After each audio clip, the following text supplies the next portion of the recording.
I spent a lot of time at the Johnson Space Center in the late 80s when the networks were actively covering space.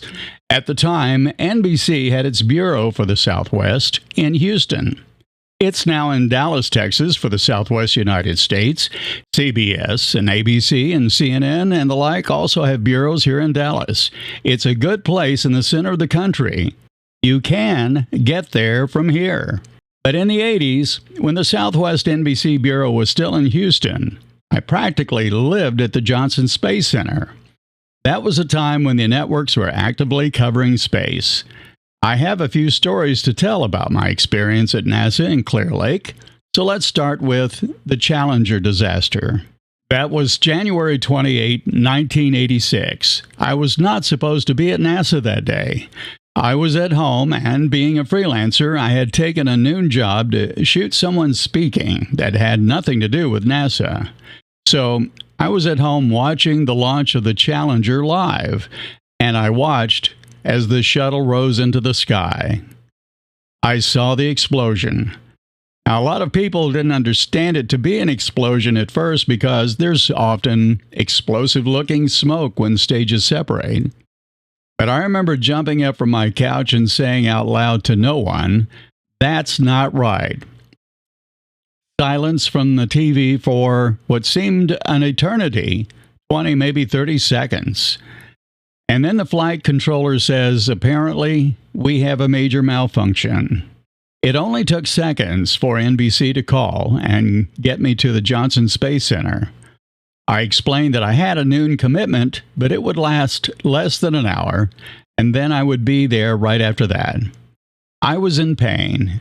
Not the pain most everyone felt seeing the Challenger self-destruct, but the emotional pain of knowing Krista McAuliffe, the teacher on the flight. I had gotten to know Krista because one of the networks, and I forgot which, but it was likely NBC, assigned me to shoot video of her and her backup teacher while they trained. I spent about 3 or 4 hours with them daily for several days. I got to know Krista and her backup pretty well. So it was personal when I realized that the shuttle had blown up and we had lost all who were aboard. The days that followed were crazy. Forget that it was a great loss and an embarrassment to the country. Now, it was most important to find the cause of the boosters breaking up. Ronald Reagan came to the Johnson Space Center to address the workers. I was part of the pool of cameras. Cameras were all around the presidential address. We were serving all networks, and anyone could pick up the live feed from a satellite. I was Reagan's right camera, and as Ronald Reagan is known for, he spoke beautifully. It was a moving experience. The days after the Challenger accident were filled with hearings and interviewing people and the latest theory of the day as to what caused the accident. I hardly had a minute to rest during the long days following the shuttle explosion. This went on for months until it was finally decided that it was an O-ring malfunction. The O-ring had become brittle in the cold temperatures and failed during launch. While we found the cause of the shuttle breakup, it did not make anyone feel better. Fast forward to the Columbia disaster over Texas in February of 2003. The NBC Bureau had moved to Dallas by that time, and I had moved with it.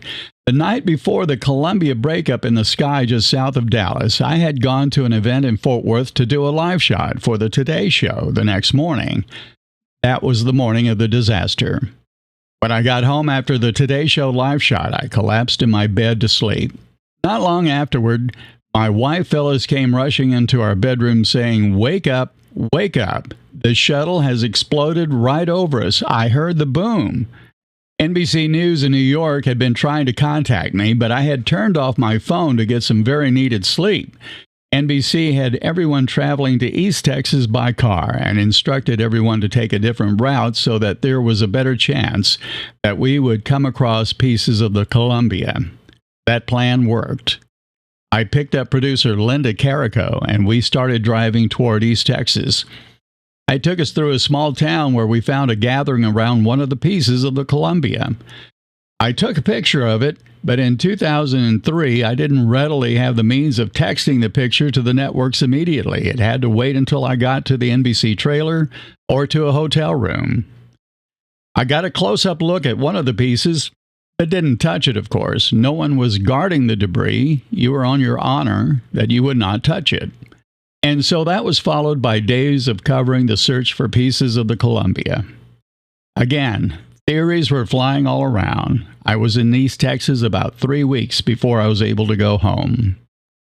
So being part of NASA every day as I was when I lived in Houston, it was just very cool to go over to Building 9 and go up into the shuttle trainer and sit in the cockpit. For example, I was back at Building 9 with Clint Eastwood and Tommy Lee Jones as they promoted a movie called Space Cowboys.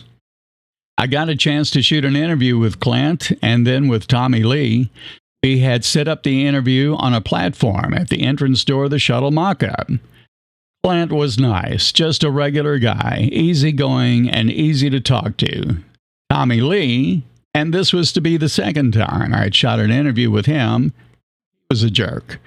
He was also a jerk the first time I shot an interview with him. This time, he just declared loudly, "Nobody touch me." In other words, you couldn't put a mic on him. Boom it, which means to fly a mic above him using a long pole.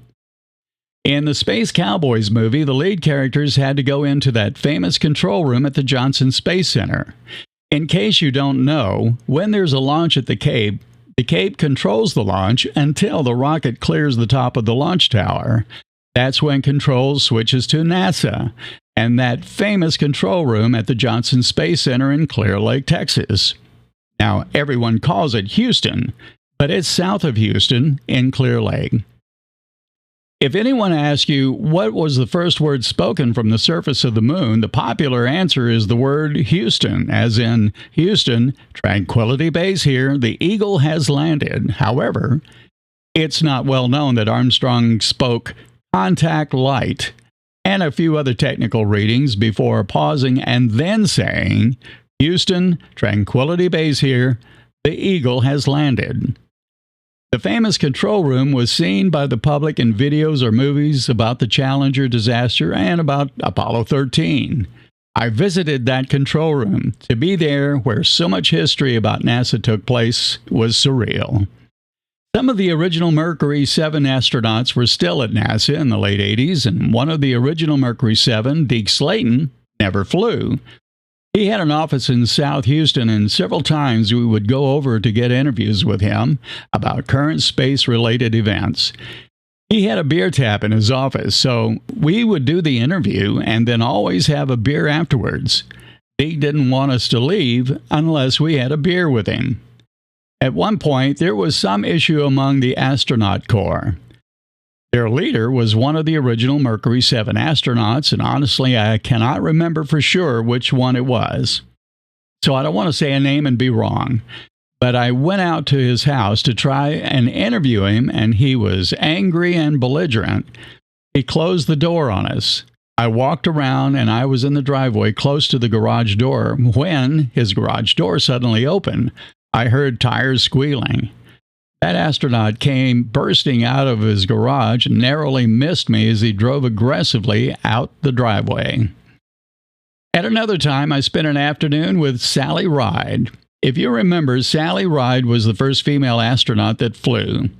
And I spent an afternoon with her. Sally was nice, and she was easy to work with. If you remember, there was a song on the charts called Ride, Sally Ride. She was very popular. There's a lot of history there at the Johnson Space Center, and while this podcast is kind of short, it touched on the highlights of my experience at NASA at the Johnson Space Center in Clear Lake. Thank you for listening to the most exclusive club. I'm Don Smith. Take a look at my other videos at donsmith.tv. That's DONSMITH.TV, as in television. Or look at my Drowning Puppy video at drowningpuppy.com. I'll see you on episode 8.